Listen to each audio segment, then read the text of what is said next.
बहुत ही प्यारे विद्यार्थियों, स्वागत है तुहाडा। अज असी SST डेली डोज डिस्कस करते हाँ, क्योंकि अज भी टैलीविजन ते या रेडियो ते साडा कोई प्रोग्राम नहीं है SST सबजैक्ट का, लेकिन बाकी सबजैक्टां दे प्रोग्राम आते रहणगे, वो तुसीं देखते रहना। तो स्टूडेंट्स, सब तो पहला 6वीं क्लास लैसन नंबर 1 चल रहा तुहाडा पृथ्वी सूरज परिवार का अंग। तो इस विच अज दे दिन जिहड़ियां गल्लां कीतियां जा रही ने वो ने उन्हां विचों सब तो पहला है गैलैक्सी। गैलैक्सी किस नूं कहंदे हन? तो गैलैक्सी की है? तारिਆਂ ਦੇ ਸਮੂਹ ਨੂੰ या तारा मंडल ਨੂੰ गैलैक्सी कहंदे। ਸਾਇੰਸਦਾਨਾਂ ने कुछ ਅਜਿਹੇ तारा समूह दसे ਹਨ ਜਿਹੜੇ ਧਰਤੀ ਤੋਂ 200 ਕਰੋੜ ਪ੍ਰਕਾਸ਼ ਸਾਲ दूर ਹਨ। ठीक है। तो ब्रह्मंड दे विच इस टाइम कितनियां गैलैक्सियां ने? लगभग 6 अरब गैलैक्सियां ने। तो उन्हां गैलैक्सियां दे विच कई लख मिलियन तारे हैं, उन्हां दी कोई लिमिट ही नहीं है।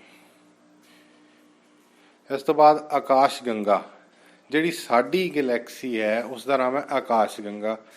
तो आकाश गंगा दे विच साडा सौर मंडल या सूरज परिवार आंदा है, जिस विच 8 ग्रह ने, एक सूरज है अते होर बहुत सारे उपग्रह ने। तो सब तो पहला हुण देखिए भी ग्रह किहनूं कहंदे ने। ग्रह शब्द जिहड़ा ना यूनानी भाषा का एक शब्द है, जिस विच घुम्मण वालियां चीज़ां तो लिया गया है। पुलाड़ दे विच एक निश्चित मार्ग विच सूरज दुआले घुमदे होए ठोस गैसी गोलियां नूं ग्रह कहंदे हन।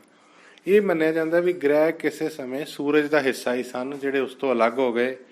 बाद विच समा बीतण तो बाद ठंडे हो गए, फिर इस उपर जीवन संभव हो सकिया, हवा ते पानी। ठीक है। ग्रह जिहड़े ने ये चमकदे किस तरह ने? ये चमकदे आ सूरज की रोशनी दे नाल। तो अज जिहड़े प्रश्न तुसीं डिस्कस कर रहे हैं, गैलैक्सी किस नूं कहंदे ने, सौर मंडल किस नूं कहंदे ने, ग्रह किस नूं कहंदे ने। ओके। ਤੇ कुछ ट्रू फॉल्स ਤੇ फिल इन द ब्लैंक्स ने, वो तुसीं सोल्व कर लेना। 7th क्लास का पार्ट नंबर 2 धरती का अंदरूनी और बाहरला रूप। तो अज गल करनी है लाल मिट्टी बारे। लाल मिट्टी का निर्माण किस तरह होया? अग्नि चट्टाना तो। ते ये कित्थे पाई जाती है? भारती प्रायद्वीप के उपर दक्षिणी और पूर्वी भागों के गर्म और खुश्क भागों में ये मिट्टी पाई जाती है। लाल मिट्टी घट उपजाऊ होंदी है, पर खादां की मदद के नाल इस विच चंगी पैदावार की जा सकती है। तो भारत विच उड़ीसा, मध्य प्रदेश, तेलंगाना, तमिलनाडु और पश्चिमी महाराष्ट्र दे विच लाल मिट्टी पाई जाती है। मिट्टी की एक होर किस्म है लैटराइट मिट्टी। लैटराइट मिट्टी कित्थे हुंदी है? गर्म और सिले प्रदेशों दे विच, जिथे बहुत मीह पैंदा है। पर हुंदा की है कि भारी मीह पैण करके अते उच्चा तापमान होण करके मिट्टी की जिहड़ी उपरली तह दे पौष्टिक तत्त ने ना, वो घुल के धरती के थल्ले चले जाते हैं। तो इस प्रक्रिया नूं कहंदे ने लीचिंग। अज क्वेश्चन भी है कि लीचिंग किस नूं कहंदे ने। दोबारा सुन लो कि जदों मीह ज़्यादा पैंदा है तो तापमान हुंदा ज़्यादा, तो उसके कारण धरती की उपरली तह दे विच जिहड़े पौष्टिक उपजाऊ तत्त ने वो घुल के थल्ले चले जाते हैं, इस प्रक्रिया नूं लीचिंग कहा जाता है। ये मिट्टी खेतीबाड़ी लई तो बहुत ही वधिया नहीं हुंदी, पर भवन निर्माण लई इमारतां इत्थे बहुत वधिया बनाईयां जा सकदियां ने। लैटराइट कित्थे मिलदी है? ये मिट्टी मिलदी है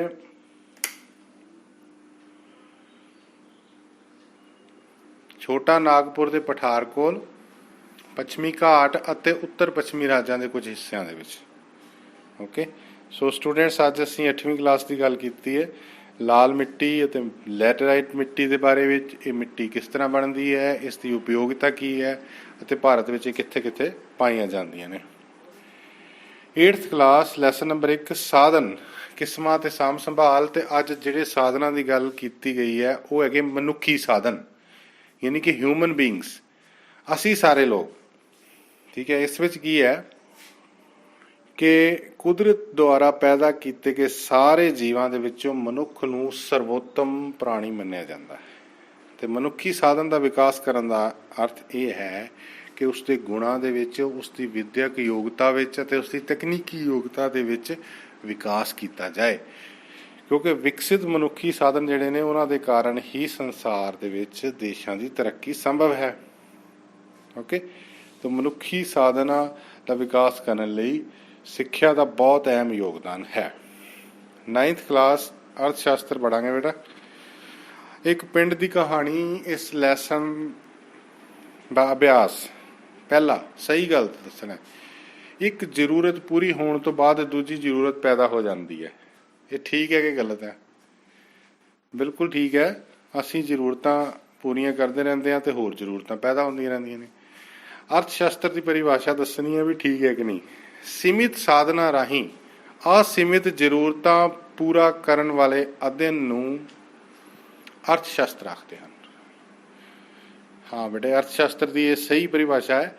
ਸਾਡੇ ਕੋਲ ਸਾਧਨ ਹੁੰਦੇ ਨੇ ਸੀਮਿਤ, ਲੇਕਿਨ ਜ਼ਰੂਰਤਾਂ ਅਸੀਮਿਤ ਹੁੰਦੀਆਂ ਨੇ, ਤੇ ਜੇ ਸਾਨੂੰ ਅਰਥ ਸ਼ਾਸਤਰ ਦਾ ਗਿਆਨ ਹੋਵੇ ਤਾਂ ਅਸੀਂ ਅਸੀਮਿਤ ਜ਼ਰੂਰਤਾਂ ਨੂੰ ਵੀ ਸੀਮਿਤ ਸਾਧਨਾਂ ਦੇ ਦੁਆਰਾ ਪੂਰਾ ਕਰ ਸਕਦੇ ਹਾਂ।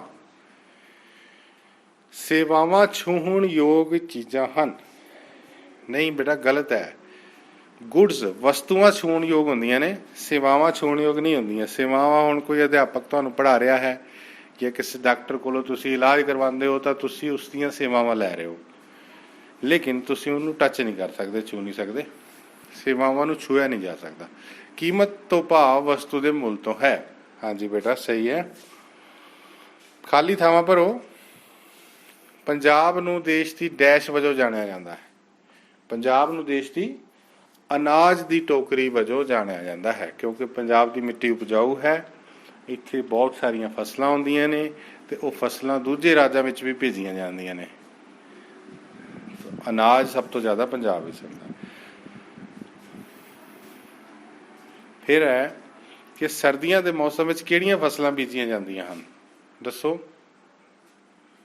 ਰਬੀ ਦੀਆਂ ਫਸਲਾਂ। ਯਸ, ਠੀਕ ਹੈ। ਮਿਲਾਨ ਕਰਨਾ ਬੇਟਾ। ਪੂੰਜੀ, ਹਾਂ ਦੱਸੋ, ਪੂੰਜੀ ਦਾ ਕਿਹਦੇ ਨਾਲ ਹੈ? ਮੁੱਲ ਅਤੇ ਤੁਸ਼ਟੀਕਰਨ, ਹੈ ਨਾ। ਕਰਜ਼ਾ, ਬੈਂਕ। ਉਦਮੀ, ਜੋਖਿਮ। ਭੂਮੀ ਦੀ ਪੂਰਤੀ, ਸੀਮਿਤ। ਉਤਪਾਦਨ, ਕਿਸਾਈ। ਓਕੇ। 10th ਕਲਾਸ ਨਾਗਰਿਕ ਸ਼ਾਸਤਰ, ਪਾਠ ਨੰਬਰ 10, ਭਾਰਤੀ ਸੰਵਿਧਾਨ ਦੀਆਂ ਵਿਸ਼ੇਸ਼ਤਾਵਾਂ ਅਭਿਆਸ ਕਰ ਰਹੇ ਹਾਂ। ਸਹੀ ਉੱਤਰ ਲੱਭਣਾ ਹੈ। ਕਿਸੇ ਦੇਸ਼ ਦੇ ਮੌਲਿਕ ਕਾਨੂੰਨੀ ਦਸਤਾਵੇਜ਼ ਨੂੰ ਕੀ ਕਹਿੰਦੇ ਹਨ? ਸੰਵਿਧਾਨ। ਰਾਈਟ। ਭਾਰਤ ਦੇ ਲੋਕਾਂ ਨੂੰ ਪ੍ਰਾਪਤ ਨਹੀਂ ਹੈ। ਕਿਹੜਾ ਅਧਿਕਾਰ ਪ੍ਰਾਪਤ ਨਹੀਂ ਹੈ? ਜਾਇਦਾਦ ਦਾ ਅਧਿਕਾਰ। ਭਾਰਤ ਦਾ ਆਪਣਾ ਨਹੀਂ ਹੈ। ਭਾਰਤ ਦਾ ਆਪਣਾ ਕੋਈ ਰਾਜ ਧਰਮ ਨਹੀਂ ਹੈ। ਭਾਰਤ ਵਿੱਚ ਧਰਮ ਨਿਰਪੱਖਤਾ ਹੈ। ਖਾਲੀ ਥਾਵਾਂ ਭਰੋ। ਵਿੱਤੀ ਮਦਦ ਲਈ ਰਾਜ ਡੈਸ਼ ਤੇ ਨਿਰਭਰ ਹਨ। ਕੇਂਦਰ ਤੇ ਨਿਰਭਰ ਹਨ। ਭਾਰਤ ਵਿੱਚ ਡੈਸ਼ ਸਰਵਉੱਚ ਹੈ। ਨਿਆਂਪਾਲਿਕਾ। ਭਾਰਤ ਵਿੱਚ ਸ਼ਾਸਨ ਦੀ ਸਰਵਉੱਚ ਸ਼ਕਤੀ ਡੈਸ਼ ਕੋਲ ਹੈ, ਲੋਕਾਂ ਕੋਲ ਹੈ। ਠੀਕ ਹੈ। ਫਿਰ ਤੁਸੀਂ ਦੱਸਣਾ ਸਹੀ ਗਲਤ। ਪ੍ਰਸਤਾਵਨਾ ਸਾਡੇ ਸੰਵਿਧਾਨ ਦਾ ਹਿੱਸਾ ਹੈ। ਹਾਂਜੀ ਬੇਟਾ, ਸੰਵਿਧਾਨ ਦੀ ਸ਼ੁਰੂਆਤ ਹੀ ਪ੍ਰਸਤਾਵਨਾ ਤੋਂ ਹੁੰਦੀ ਹੈ। ਕਰਤੱਵ ਸਾਨੂੰ ਜ਼ਿੰਮੇਵਾਰ ਬਣਾਉਂਦੇ ਹਨ। Yes, right. ਇਸੇ ਕਰਕੇ ਭਾਰਤ ਦੇ ਸੰਵਿਧਾਨ ਵਿੱਚ ਮੌਲਿਕ ਕਰਤੱਵਾਂ ਨੂੰ ਸ਼ਾਮਿਲ ਕੀਤਾ ਗਿਆ ਸੀ। ਮਿਲਾਨ ਕਰਨਾ। ਸੰਵਿਧਾਨ ਦਾ ਲੱਛਣ ਕੀ ਹੈ? ਸੰਘਾਤਮਕ ਸਰਕਾਰ ਹੈ। ਠੀਕ ਹੈ। ਸਰਕਾਰ ਦੀ ਕਿਸਮ? ਸੰਸਦੀ ਸਰਕਾਰ। ਯਸ। ਅੱਜ ਦਾ ਸ਼ਬਦ ਚੋ। ਚੋ ਸ਼ਬਦ ਜਿਹੜਾ ਨਾ 9th ਕਲਾਸ ਦੇ ਵਿੱਚ ਵੀ ਦੇਖੋ, SST ਦੇ ਵਿੱਚ ਤੁਸੀਂ ਜਿਹੜਾ ਜਲ ਤੰਤਰ ਵਾਲਾ, ਪੰਜਾਬ ਜਲ ਤੰਤਰ ਵਾਲਾ ਪਾਠ ਪੜ੍ਹ ਰਹੇ ਹੋ ਨਾ, ਉਸ ਵਿੱਚ ਨਦੀਆਂ ਤੋਂ ਬਿਨਾਂ ਚੋਆਂ ਬਾਰੇ ਬਹੁਤ ਗੱਲ ਕੀਤੀ ਗਈ ਹੈ। ਤੇ ਲੈਟ ਅਸ ਅੰਡਰਸਟੈਂਡ ਚੋ ਕਿਸ ਨੂੰ ਕਹਿੰਦੇ ਨੇ। ਚੋ ਤੋਂ ਭਾਵ ਹੈ ਅਸਥਾਈ ਜਲ ਧਾਰਾ। ਇਹ ਇੱਕ ਕਿਸਮ ਦਾ ਆਰਜੀ ਨਦੀ ਹੁੰਦੀ ਹੈ, ਜਿਸ ਵਿੱਚ ਵਰਖਾ ਦੇ ਦਿਨਾਂ ਵਿੱਚ ਕੁਝ ਸਮੇਂ ਲਈ ਹੀ ਪਾਣੀ ਆਉਂਦਾ ਹੈ, ਬਾਕੀ ਸਮਾਂ ਇਹ ਨਦੀ ਖੁਸ਼ਕ ਰਹਿੰਦੀ ਹੈ। ਮਹਾਨ ਕੋਸ਼ ਦੇ ਅਨੁਸਾਰ ਉਹ ਬਰਸਾਤੀ ਨਾਲਾ ਜੋ ਪਹਾੜ ਤੋਂ ਜਲ ਟਪਕਣ ਨਾਲ ਬਣਿਆ ਹੈ। ਜ਼ਿਆਦਾਤਰ ਚੋ ਹੁੰਦੇ ਕਿੱਥੇ ਨੇ? ਨੀਮ ਪਹਾੜੀ ਇਲਾਕਿਆਂ ਦੇ ਵਿੱਚ ਹੁੰਦੇ ਨੇ।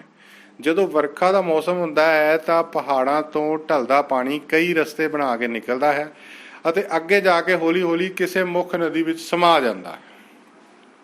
ਬਰਸਾਤਾਂ ਦੇ ਦਿਨਾਂ ਵਿੱਚ ਪਾਣੀ ਦੇ ਇਸ ਆਰਜੀ ਰਸਤੇ ਨੂੰ ਚੋਅ ਕਿਹਾ ਜਾਂਦਾ ਹੈ। ਤਾਂ ਮੈਨੂੰ ਲੱਗਦਾ ਆ 2-3 ਡੈਫੀਨੇਸ਼ਨਾਂ ਤੋਂ ਤੁਸੀਂ ਸਮਝ ਗਏ ਹੋਗੇ ਕਿ ਚੋਅ ਹੁੰਦੀ ਤਾਂ ਇੱਕ ਤਰ੍ਹਾਂ ਦੀ ਨਦੀ ਹੈ ਜਿਹੜਾ ਕਿ ਪਾਣੀ ਬਰਸਾਤਾਂ ਵਿੱਚ ਇਕੱਠਾ ਹੋ ਜਾਂਦਾ, ਅਦਰਵਾਈਜ਼ ਸੁੱਕ ਜਾਂਦਾ। ਇਹ ਕਿਸੇ ਨਾ ਕਿਸੇ ਮੁੱਖ ਨਦੀ ਦੇ ਵਿੱਚ ਜਾ ਕੇ ਰਲਦਾ ਹੈ। ਪੰਜਾਬ ਦੇ ਵਿੱਚ ਨੀਮ ਪਹਾੜੀ ਜ਼ਿਲ੍ਹੇ ਕਿਹੜੇ ਨੇ? ਹੁਸ਼ਿਆਰਪੁਰ, ਗੁਰਦਾਸਪੁਰ, ਪਠਾਨਕੋਟ ਅਤੇ ਰੋਪੜ। ਇੱਥੇ ਚੋਆਂ ਦੀ ਭਰਮਾਰ ਹੈ। ਇਹ ਪਹਾੜਾਂ ਦੇ ਲਾਗੇ ਨੇ ਜ਼ਿਲ੍ਹੇ ਸਾਰੇ। ਪੰਜਾਬੀ ਸਾਹਿਤ ਦੇ ਵਿੱਚ ਚੋਅ ਸ਼ਬਦ ਦੀ ਵਰਤੋਂ ਕਈ ਵਾਰ ਕੀਤੀ ਗਈ ਹੈ। ਸ਼ਿਵ ਕੁਮਾਰ ਬਟਾਲਵੀ ਨੇ ਆਪਣੇ ਗੀਤਾਂ ਵਿੱਚ ਕੀਤੀ ਹੈ। 8ਵੀਂ ਦੇ ਵਿੱਚ ਇੱਕ ਲੈਸਨ ਹੈ ਮਲਕੀਤ ਸਿੰਘ ਦਾ ਆਰਟਿਸਟ ਜੀਵਨੀ ਸ਼ਿਵ ਸਿੰਘ ਬੁੱਤ ਘਾੜਾ, ਉਸ ਵਿੱਚ ਵੀ ਚੋਅ ਸ਼ਬਦ ਦੀ ਵਰਤੋਂ ਕੀਤੀ ਗਈ ਹੈ। 6ਵੀਂ ਤੋਂ 8ਵੀਂ ਉਡਾਨ ਦੇ ਕੁਐਸਚਨ ਨੇ, ਅੱਜ ਦੇਖ ਲਓ। ਚੱਕਰ ਨੂੰ ਇੱਕ ਬਿੰਦੂ ਤੋਂ ਛੋਹ ਕੇ ਜਾਂਦੀ ਰੇਖਾ ਕਿਹੜੀ ਰੇਖਾ ਕਿਹਾ ਜਾਂਦਾ ਹੈ? ਸਪਰਸ਼ ਰੇਖਾ, ਟੈਂਜੈਂਟ। ਓਕੇ। ਮਨੁੱਖੀ ਆਵਾਜ਼ ਬਕਸੇ ਵਿੱਚ ਕਿੰਨੇ ਵੋਕਲ ਕੋਰਡ ਹੁੰਦੇ ਹਨ? Vocal cords in human voice box. Human voice box ਨੂੰ ਲੈਰਿੰਕਸ ਕਹਿੰਦੇ ਨੇ ਤੇ ਉਸ ਵਿੱਚ 2 ਆਵਾਜ਼ ਬਕਸੇ ਹੁੰਦੇ ਹਨ। 2। 9th and 10th। Nobel prize ਪ੍ਰਾਪਤ ਕਰਨ ਵਾਲਾ ਪਹਿਲਾ ਭਾਰਤੀ ਕੌਣ ਸੀ? ਭਾਰਤ ਦੇ ਬਹੁਤ ਸਾਰੇ ਭਾਰਤ ਵਾਸੀਆਂ ਨੂੰ ਨੋਬਲ ਪ੍ਰਾਈਜ਼ ਮਿਲ ਚੁੱਕੇ ਨੇ। ਤੁਹਾਨੂੰ ਪਤਾ ਵੀ ਵਿਸ਼ਵ ਪੱਧਰ ਦਾ ਸਭ ਤੋਂ ਵੱਡਾ ਇਨਾਮ ਨੋਬਲ ਪ੍ਰਾਈਜ਼ ਹੈ, ਜਿਹੜਾ ਸਾਹਿਤ ਦੇ ਖੇਤਰ ਵਿੱਚ ਸ਼ਾਂਤੀ, ਮੈਡੀਸਨ, ਫਿਜ਼ਿਕਸ, ਕੈਮਿਸਟਰੀ, ਮੈਥ, ਇਹਨਾਂ ਅਲੱਗ-ਅਲੱਗ ਫੀਲਡਸ ਵਿੱਚ ਦਿੱਤਾ ਜਾਂਦਾ ਹੈ। ਸੋ ਪਹਿਲਾ ਜਿਹੜਾ ਨੋਬਲ ਪੁਰਸਕਾਰ ਪ੍ਰਾਪਤ ਕਰਨ ਵਾਲੇ ਭਾਰਤੀ ਰਵਿੰਦਰਨਾਥ ਟੈਗੋਰ ਜੀ ਸੀਗੇ, ਜਿਨ੍ਹਾਂ ਨੇ ਸਾਡੇ ਦੇਸ਼ ਦਾ ਰਾਸ਼ਟਰੀ ਗਾਨ ਲਿਖਿਆ। ਉਹਨਾਂ ਨੂੰ 1913 ਵਿੱਚ ਗੀਤਾਂਜਲੀ ਪੁਸਤਕ ਦੇ ਉੱਪਰ ਲਿਟਰੇਚਰ ਵਾਸਤੇ ਨੋਬਲ ਪ੍ਰਾਈਜ਼ ਮਿਲਿਆ ਸੀ। ਸਭ ਤੋਂ ਪਹਿਲਾਂ ਗਲੇਸ਼ੀਅਰ ਕਿੱਥੋਂ ਪਿਘਲਣਾ ਸ਼ੁਰੂ ਕਰਦੇ ਹਨ? ਬੋਟਮ, ਥੱਲੇ ਸ਼ੁਰੂ ਕਰਦੇ ਨੇ ਬੇਟਾ, ਕਿਉਂਕਿ ਥੱਲੇ ਪਾਣੀ ਗਰਮ ਹੁੰਦਾ ਉਸ ਦੇ ਥੱਲੇ ਨਾ, ਓਸ਼ਨ ਵਾਟਰ, ਉਸ ਕਰਕੇ। Next, who is the present chief of Indian air force? ਭਾਰਤੀ ਹਵਾਈ ਸੈਨਾ ਦਾ ਮੌਜੂਦਾ ਮੁਖੀ ਕੌਣ ਹੈਗੇ ਨੇ? ਰਾਕੇਸ਼ ਕੁਮਾਰ ਸਿੰਘ ਭਦੌਰੀਆ। ਮੌਜੂਦਾ ਸਮੇਂ ਭਾਰਤ ਅਤੇ ਚੀਨ ਦਰਮਿਆਨ ਕਿਸ ਖੇਤਰ ਵਿੱਚ ਤਣਾਅ ਦਾ ਮਾਹੌਲ ਹੈ? ਤੁਹਾਨੂੰ ਪਤਾ ਵੀ ਭਾਰਤ ਅਤੇ ਚੀਨ ਦੀਆਂ ਖਬਰਾਂ ਅੱਜ ਕੱਲ੍ਹ ਬਹੁਤ ਆ ਰਹੀਆਂ ਨੇ, ਤੇ ਪਿੱਛੇ ਜੇ ਇੱਕ ਝੜਪ ਵੀ ਹੋਈ ਹੈ ਭਾਰਤੀ ਸੈਨਿਕਾਂ ਅਤੇ ਚਾਈਨਾ ਦੇ ਸੈਨਿਕਾਂ ਦੇ ਵਿੱਚ, ਜਿਸ ਵਿੱਚ ਕੋਈ ਗੋਲੀਬਾਰੀ ਤਾਂ ਨਹੀਂ ਹੋਈ, ਲੇਕਿਨ ਕੰਬੈਟ ਜਿਹੜਾ ਹੋਇਆ, ਜੋ ਹਾਥਾਪਾਈ ਹੋਈ, ਉਸ ਵਿੱਚ ਬਹੁਤ ਸਾਰੇ ਭਾਰਤੀ ਸੈਨਿਕਾਂ ਨੇ ਅਤੇ ਚਾਈਨਾ ਦੇ ਸੈਨਿਕਾਂ ਨੇ ਜਾਨ ਗਵਾਈ, ਸ਼ਹੀਦੀਆਂ ਪਾਈਆਂ। ਉਹਨਾਂ ਵਿੱਚੋਂ 20 ਭਾਰਤੀ ਸੈਨਿਕ ਸੀਗੇ। ਤੇ ਉਹ ਕਿੱਥੇ ਸਮੱਸਿਆ ਹੈਗੀ? ਤਣਾਅ ਦਾ ਖੇਤਰ ਕਿਹੜਾ ਵਾ? ਗਲਵਾਨ ਘਾਟੀ, ਗਲਵਾਨ ਵੈਲੀ ਜਿਹੜੀ ਹੈ, ਉੱਥੇ ਇਹ ਸਮੱਸਿਆ ਬਣੀ ਹੋਈ ਹੈ। So dear students, thank you very much. ਅੱਜ ਅਸੀਂ ਡਿਸਕਸ ਕੀਤਾ ਡੇਲੀ ਡੋਜ਼ਿਸ, ਤੇ ਉਸ ਤੋਂ ਬਾਅਦ ਉਡਾਨ ਦੀਆਂ ਸ਼ੀਟਾਂ, ਅੱਜ ਦਾ ਸ਼ਬਦ। ਤੋ ਮੈਨੂੰ ਆਸ ਹੈ ਕਿ ਤੁਹਾਨੂੰ ਅੱਜ ਦਾ ਸਾਰਾ ਕੰਮ ਸਮਝ ਆ ਗਿਆ ਹੋਵੇਗਾ, ਤੇ ਤੁਸੀਂ ਇਸ ਨੂੰ 1-2 ਵਾਰ ਸੁਣ ਲੈਣਾ ਤੇ ਲਿਖਣ ਵਾਲੇ ਕੰਮ ਨੂੰ ਆਪਣੀ ਕਾਪੀਆਂ ਤੇ ਕਰ ਲੈਣਾ। ਤੇ thank you very much. Okay.